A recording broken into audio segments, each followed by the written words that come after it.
كان الكلمة والكلمة كان عند الله وكان الكلمة. فالكريسماس بالنسبه لنا عباره عن موسم ان احنا بنبقى يعني موسم انبساط، موسم تجمع. احنا ما بنوصلهاش من معنى ديني قد ما هي حاجه ثقافيه. العالم كله بيعملها، بكل الاديان بيعملوها، الشجره.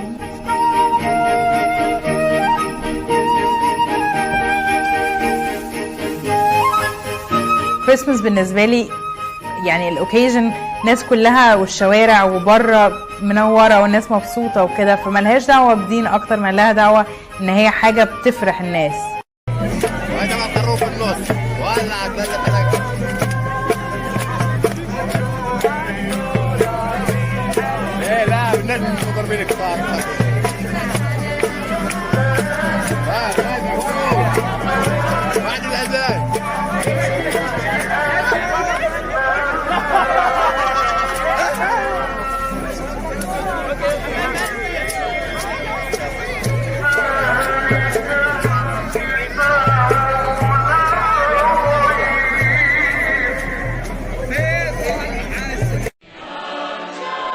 The Palestinian president took part in a Christmas Eve Mass in Bethlehem at the Church of Nativity, believed by many to be the spot where Christ was born. Mahmoud Abbas, himself a Muslim, takes part every year in the Christian service, joining hundreds of pilgrims from around the world. At a Christmas dinner before the Mass, Abbas spoke of his hopes for the year to come. I wish for the Palestinian people that next year will be the year that peace will be implemented in the occupied Palestinian land. Spekulasi Natal. Ada yang membuat teori Yesus lahir pada perayaan Pondok Daun. Ada bahkan yang untuk membantah penanggalan kuno gereja bahwa Yesus lahir pada tanggal 25 Desember dengan mengemukakan teori bahwa Yesus lahir di musim panas pada saat pohon kurma berbuah. Nah, saya harus katakan bahwa semua teori ini adalah teori yang muncul ratusan tahun setelah peristiwa Natal itu sendiri terjadi. Saya melakukan banyak riset di biara-biara kuno dan menemukan banyak dokumen-dokumen kuno yang jelas-jelas mengatakan bukan Natal diambil dari Dewa Matahari, tapi sebaliknya kelahiran Dewa Matahari diambil alih dari kalender. Ada beberapa fakta yang mungkin bisa kita ungkapkan. Yang pertama, fakta bahwa perayaan Malaikat Gabriel memberikan kabar gembira kepada Bunda Maria akan lahirnya Yesus sesuai dengan Lukas pasal 1 ayat 26 itu sudah dicatat oleh para sejarawan gereja maupun para bapak gereja, antara lain Julius Africanus. Itu jauh sebelum abad keempat, itu abad kedua. Kemudian Hippolytus dari Roma sudah mencatat tentang Maria menerima kabar gembira itu tanggal 15 bulan Nisan, bulan Yahudi Nisan.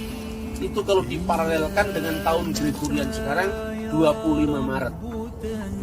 Jadi dia nulis itu sekitar tahun 190-an dia nulis itu. Jadi jauh sebelum isu-isu yang dilontarkan bahwa gereja baru memperingati Natal abad keempat. Yang kedua, perhitungan cermat Natal itu benar-benar dilakukan dalam dokumen-dokumen sejarah yang saudara-saudara bisa melihat dari tampilan data-data yang saya munculkan itu. Ini saya munculkan di Daskalia Apostolorum dari abad kedua Hippolytus dalam bahasa Aramaik, bahasanya Yesus.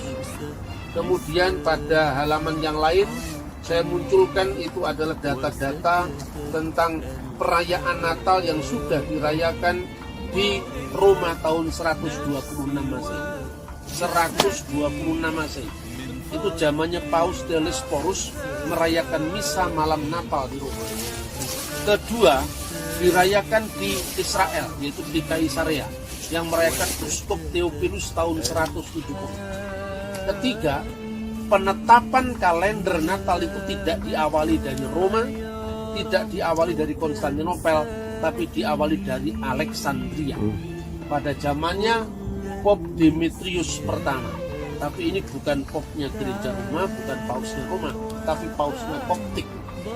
Gereja Koptik telah secara resmi menentukan kalender Natal itu tahun 189 lewat dokumen yang berjudul Coptic Didaskalia Apostolorum. Bab 18. Saya memilikinya terjemahan dalam bahasa Arab, aslinya dalam bahasa Koptik. Kira-kira dalam terjemahan itu berbunyi demikian: Ya ikhwatana tahfutu fi ayamil a'yan id milad Rabbina Yesus al-Masih wa kamaluhu fi kamsati wa isrin fi syahri Rabi'il Ibranin. Wahai saudara-saudaraku, rayakanlah Natal dari Tuhan kita Yesus Kristus tepatnya pada tanggal 25 bulan Ibrani ke-9, ya. Bulan Ibrani ke-9 itu bulan Islam yang bertepatan dengan tanggal 29 bulan ke-4 Mesir. Tidak ada Desember. Desember itu tanggal konversi, karena kita tahunya hanya satu kalender saja, kalender Barat. Kalender Barat itu menyesuaikan dari kalender Koptik, kalender Alexandria. Pertanyaannya, kenapa Koptik? Kenapa Alexandria? Saudara bisa bayangkan, abad ketiga sebelum Masehi, mereka punya perpustakaan besar di seluruh dunia yang menyimpan banyak naskah-naskah astronomi, matematika, sejarah. Itu adanya di Alexandria. Ditulis di atas bahan yang kita kenal dengan papirus yang kita kunjungi. Makanya Alexandria itu pusat intelektual. Bahkan kalender Julian yang dihitung sejak tanggal 21 April tahun 753 sebelum Masehi itu direvisi oleh seorang ahli astronomi Alexandria atas perintah dari Kaisar Roma saat itu, Sosigenes namanya. Nah, pertanyaannya, tanggal itu ada apa?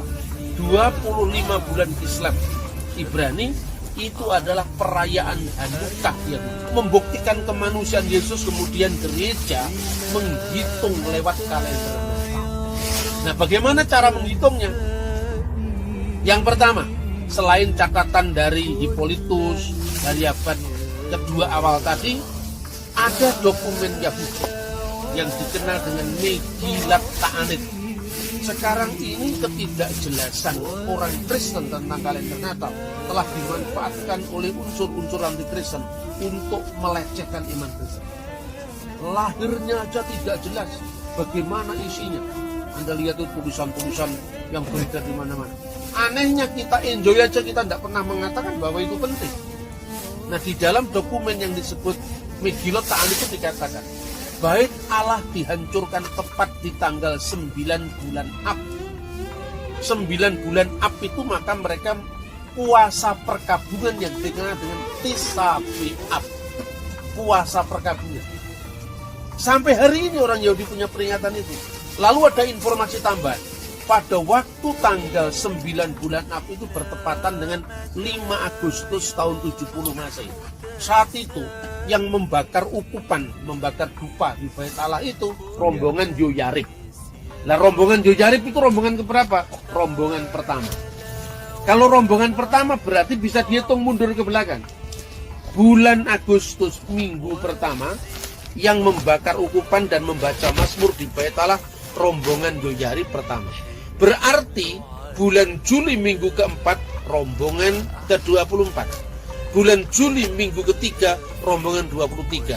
Bulan Juli tahun 70 minggu kedua rombongan 22 dan seterusnya mundur sampai kira-kira 75 tahun, tinggal mencari Lukas pasal 1 ayat 5. Waktu itu Zakaria dari rombongan Abia mendapatkan giliran undian membakar ukupan. Rombongan Abia itu rombongan keberapa? rombongan ke-8.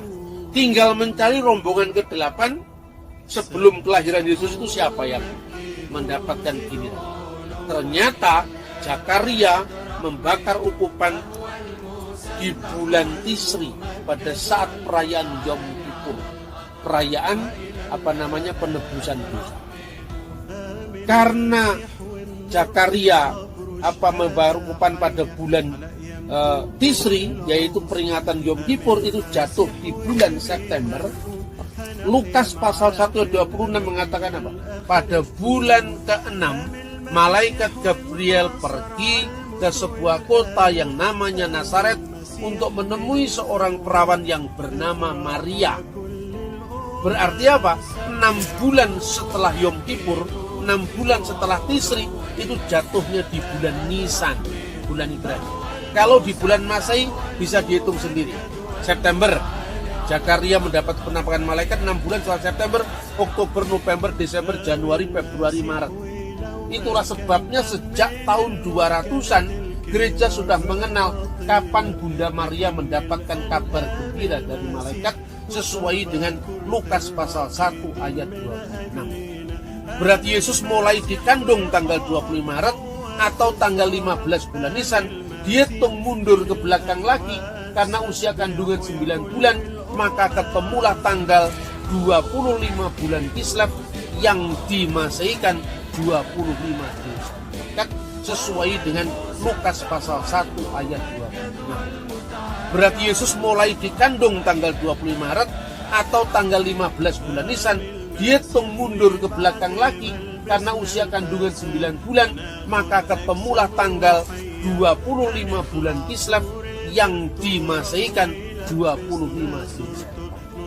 Ini bukan hitungan awur-awuran, ini bukan hitungan sembarangan. Dokumennya lengkap tercatat. Tahun yang kita pakai sekarang ini adalah revisi dari tahun Julian yang ditetapkan oleh Kaisar Julianus. Dan itu pun juga revisi dari penanggalan yang lebih kuno yang disebut sebagai Ab Urbi Condita sejak berdirinya kota Roma tanggal 21 April tahun 753 sebelum Masehi. Nama tahunnya itu adalah Anno Urbis Condita, tahun sejak berdirinya kota Roma, 21 April 753 sebelum Masehi. Lama sekali. Kita tahunya 21 April itu hari Kartini, dan itu baru kemarin sore. Makanya kadang-kadang saya mengatakan orang yang suka mengkritik kalender gerejawi itu sebetulnya bacaannya seluas apa.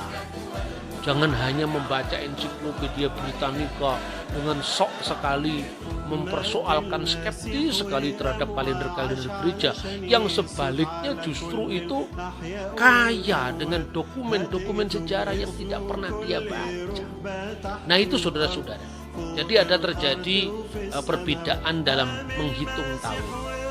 Dan itu diakui oleh Paus. Tetapi jangan salah, Paus tidak pernah meragukan tanggal 25 Desember sebagai perayaan Natal gereja kuno sebelum skisma.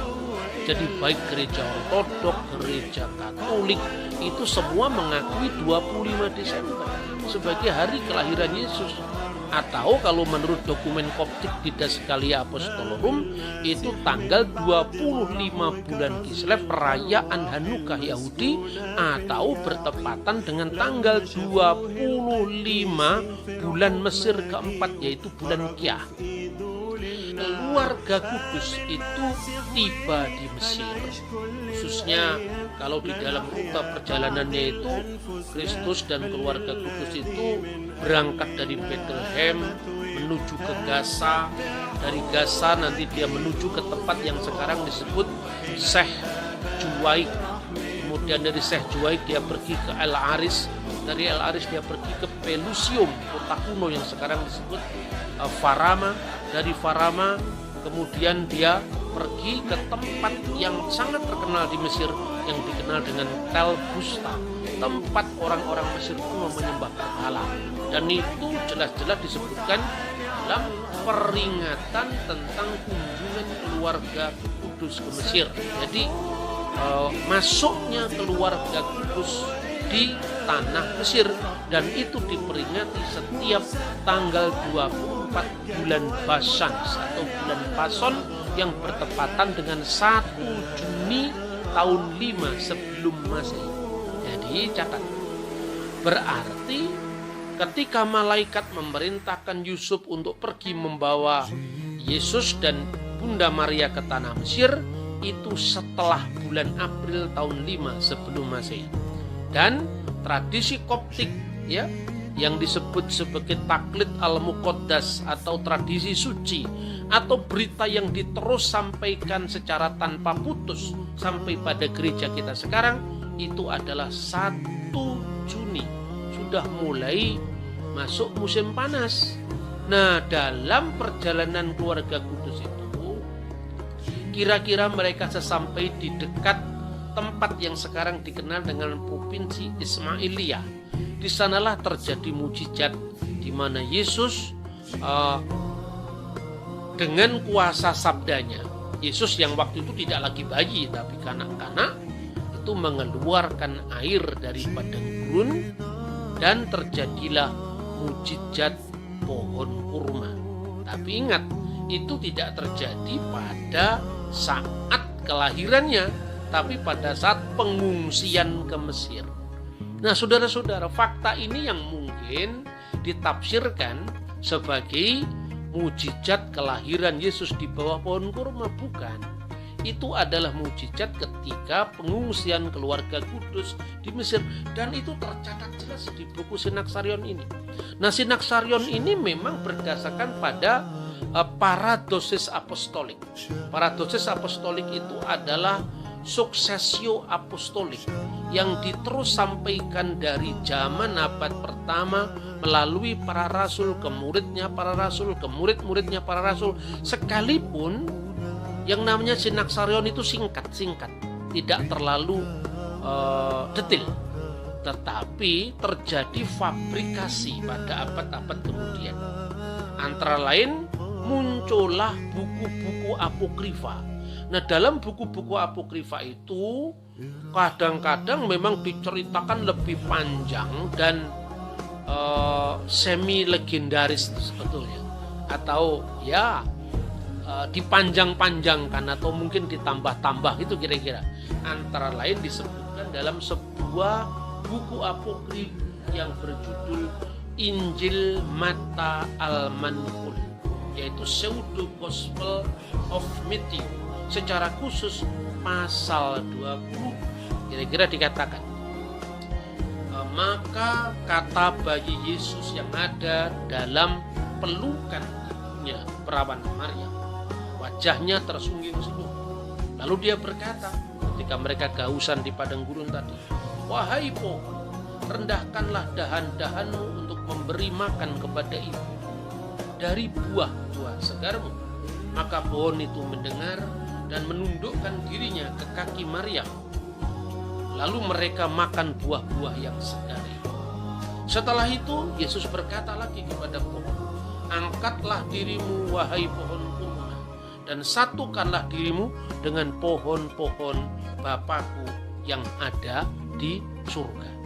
Dan Santo Yusuf, Santa Maria, dan kanak-kanak Yesus itu bersyukur kepada Allah karena mujizat terjadinya pohon kurma yang mengeluarkan buah dan mengeluarkan air yang memancar dari bawah tadi dengan penuh ucapan syukur. Ini dicatat dalam buku yang kira-kira ditulis baru pada abad ke-6. Jadi sudah jauh sekali dari peristiwa. Itulah sebabnya gereja membedakan kisah-kisah yang memang punya nilai historis dan kisah-kisah yang semi legendaris tadi.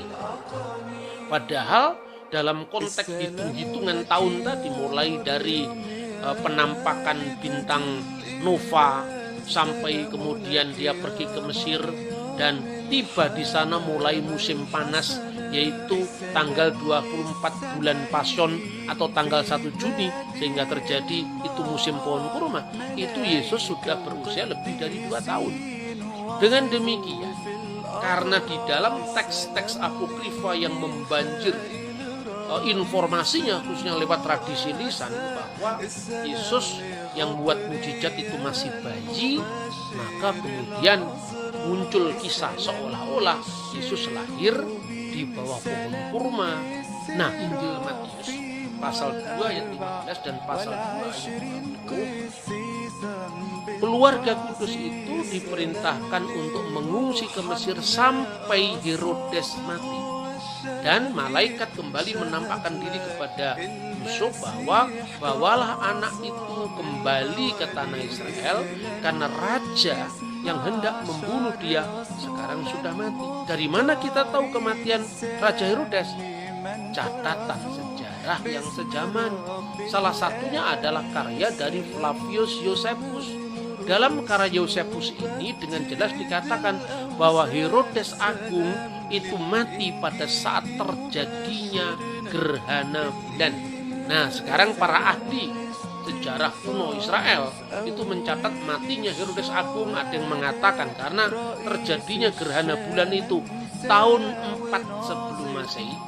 Dan ada ahli lain yang menganggap tahun 1 sebelum Masehi itu penelitian tentang kapan terjadinya gerhana bulan, yaitu pada saat Herodes mati tadi. Maka dari sini kita bisa lihat keluarga kudus mulai diperintahkan meninggalkan Bethlehem menuju Gaza, menuju Al-Aris, menuju Farama, sampai kemudian nyebrang sungai Nil sampai di kota Kairo lama yang dikenal dengan gereja Hanging Church, gereja Abu Sirga. Lalu mereka akan kembali ke tanah Israel setelah mendengarkan perintah malaikat tadi dalam penampakan kepada Yusuf. Jadi bisa dihitung, kalau dia tiba, dihitung mulai tibanya bulan Juni pada saat mulai musim panas tahun 5 sebelum Masehi sampai kemudian matinya Herodes itu sekitar bulan Januari terjadinya gerhana bulan tahun 1 sebelum Masehi. Maka keluarga kudus tinggal di Mesir lebih dari 3 tahun, 3 tahun 6 bulan, 3 tahun 7 bulan. Tinggal dari mana kita menghitung.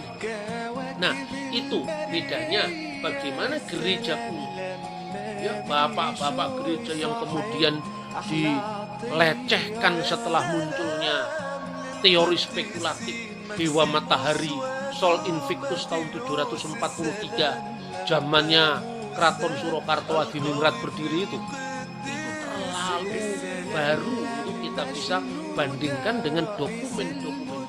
Gereja tidak pernah mengajarkan kebohongan hanya untuk menyatakan kebenaran. Kebenaran tidak mungkin lahir dari kebohongan. Kebenaran adalah kebenaran. Kalau kita tidak bisa lagi jujur dengan agama kita, lalu apa yang kita perjuangkan? Terima kasih untuk perhatian saudara menyaksikan tayangan ini. Tuhan memberkati